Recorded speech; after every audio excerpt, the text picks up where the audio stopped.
écoutez Jean-Claude Morin Live. Radio X. 7h54, Michel Morin est en ligne. Dans quelques secondes, on va aller le rejoindre. Il est en forme, Michel. On va jaser de la CAQ. Où est Legault? Ouais, on va jaser de ça. Où est-il? Il est allé chercher un chandail des livres hier. Je comprends, là, mais ça serait peut-être bon d'avoir un PM. Circulation. Danny Boy. Il y a un véhicule en panne à l'entrée du pont, direction sud. Toujours là, il y a un contrôleur routier sur place, mais évidemment que ça complique un peu la patente. Laurentienne Sud, c'est compliqué à partir de Jacques-Bédard. Henri IV, à partir de Sainte-Geneviève. Capitale-Ouest, c'est très lourd. Charest également. Et il y a une certaine lourdeur. C'est pain in the ass pour les gens de la Rive-Sud qui veulent accéder ce matin à la Rive-Nord. Gâtez-vous. Passez chez Kia, déballez une Forte LX Plus avec 3600 pièces au comptant. Et les pneus d'hiver, sont sans frais. Passez chez Kia pour tous les détails. Michel Morin, mesdames, messieurs. Sans l'ombre d'un regret pour en arriver là, je recommencerai. Salut mon Michel, comment ça va? Bonjour Dominique. Où est François Legault? Est-ce que tu l'as vu ce matin? Peut-être dans ton quartier? Écoutez, je me demande vraiment où il est parce que je me demande plus précisément s'il s'est assis avec son gouvernement dans le siège du conducteur ou celui du passager.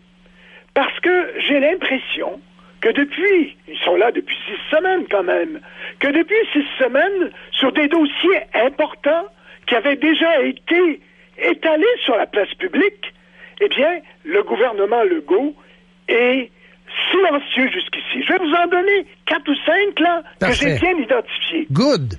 Vous vous souvenez des bonnies des quotas Revenu Québec? Ben oui, c'est toi qui as sorti ça, Michel. On a dénoncé ça. À Ottawa, il n'y en a pas.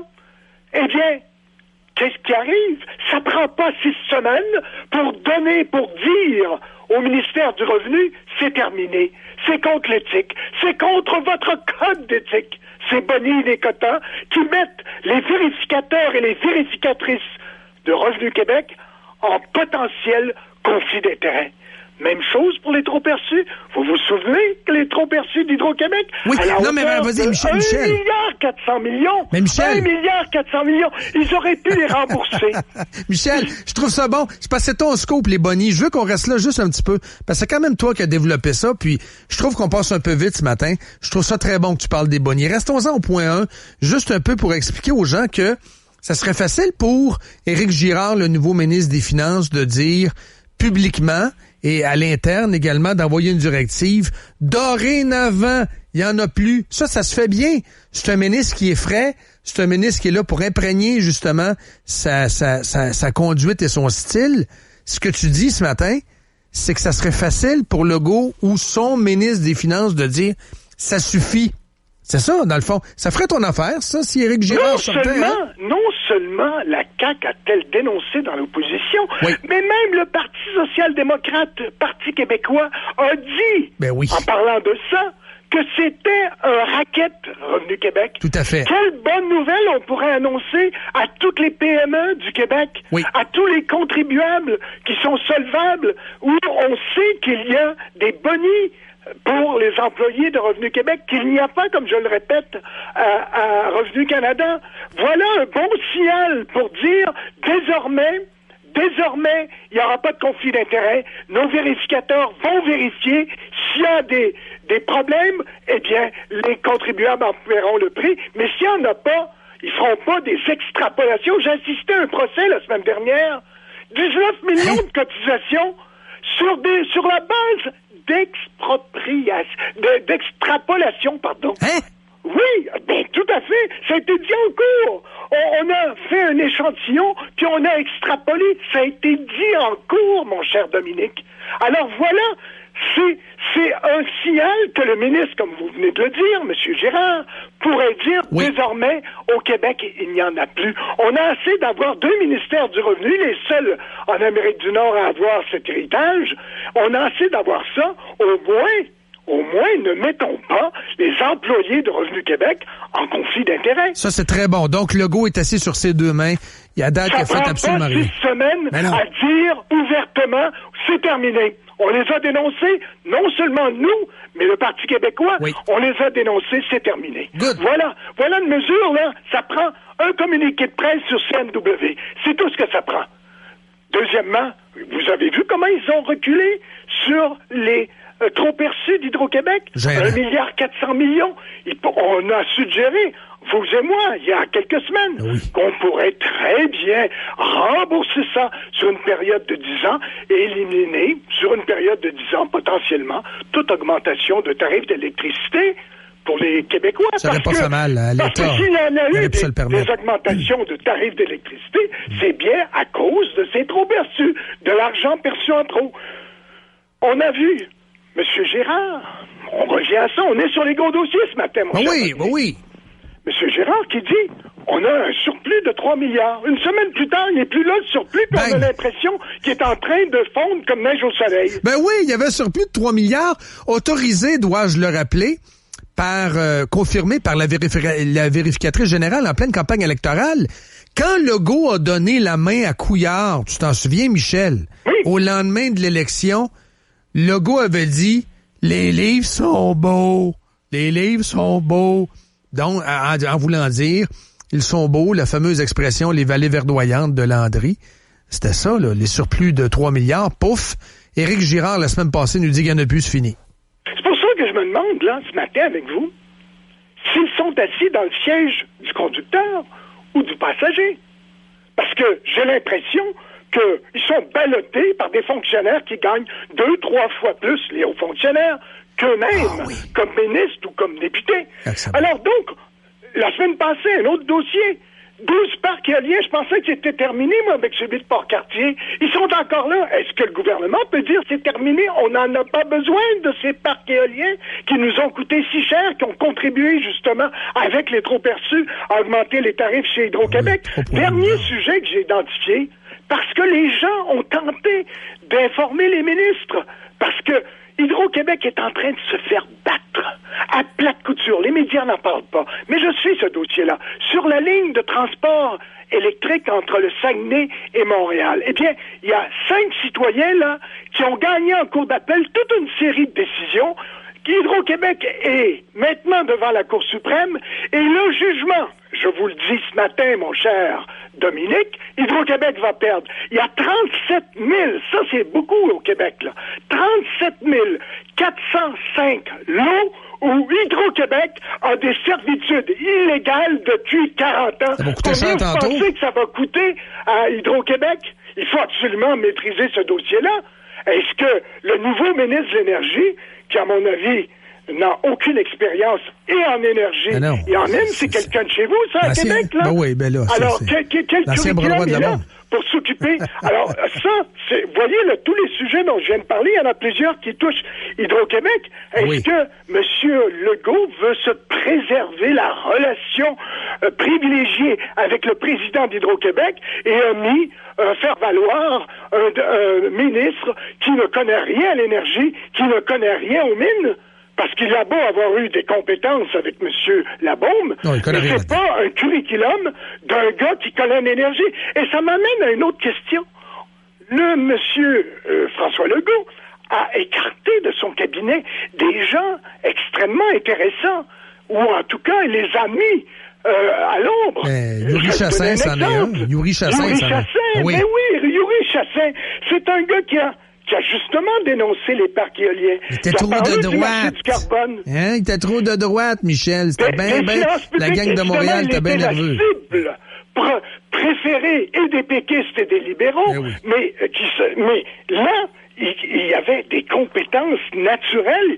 C'est lui qui dénonçait les subventions aux entreprises, qui dénonçait les dépenses publiques trop élevées au Québec, qui dénonçait la gestion de l'offre. Là, il va s'occuper d'éducation supérieure. C'est un gars très talentueux, mais il était prédestiné à occuper un poste comme celui de l'énergie. Il n'est plus là. Il n'est plus là et on a mis quelqu'un qui ne connaît pas grand-chose. Un autre exemple, parce qu'on pourrait en donner plusieurs, Louis-Charles Touin.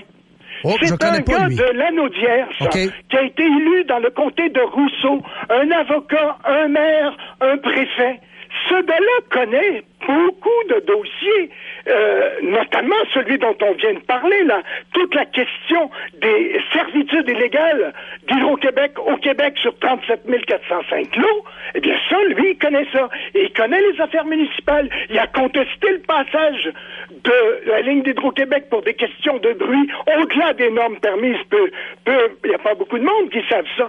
Ben, il est aux affaires municipales à côté d'une ministre, Madame Laforêt, qui était propriétaire, je pense, d'un salon de coiffure. Est-ce que c'est la personne désignée pour occuper le ministère des Affaires municipales? Qu'est-ce que tu as contre les coiffeuses ce matin, J'en ai Michel? rien contre les coiffeuses. Moi non plus. Au contraire, elle était aussi enseignante. Peut-être qu'elle aurait pu occuper la place de M. Chassin. L'autre chose, Michel, tant qu'elle en a rajouté, on va en rajouter.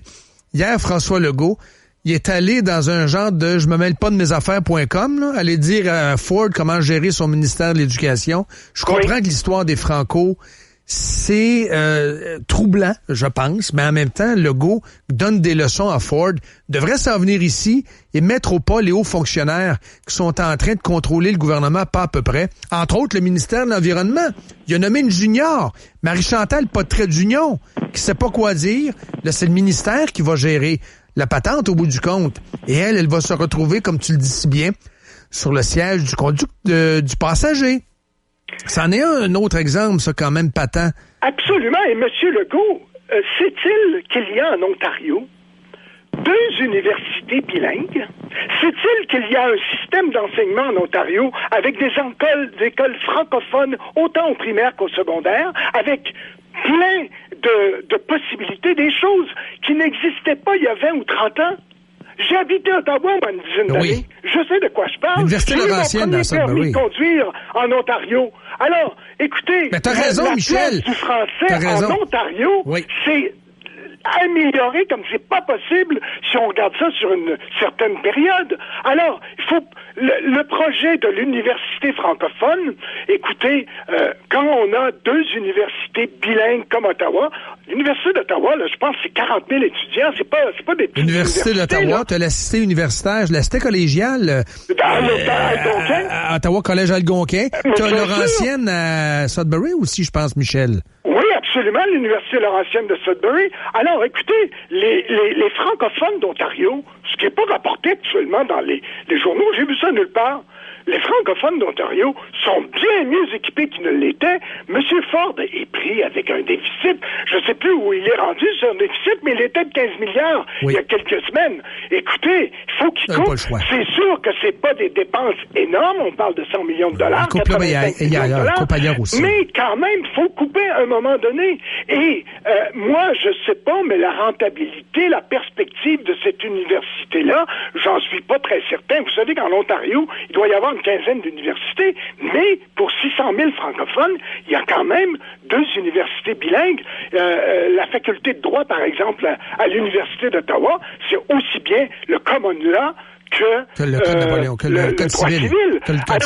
Alors, évidemment, c'est des universités, surtout celles d'Ottawa, qui sont bien établies. Je pense que l'Université d'Ottawa a été fondée en 1854, c'est pas d'aujourd'hui.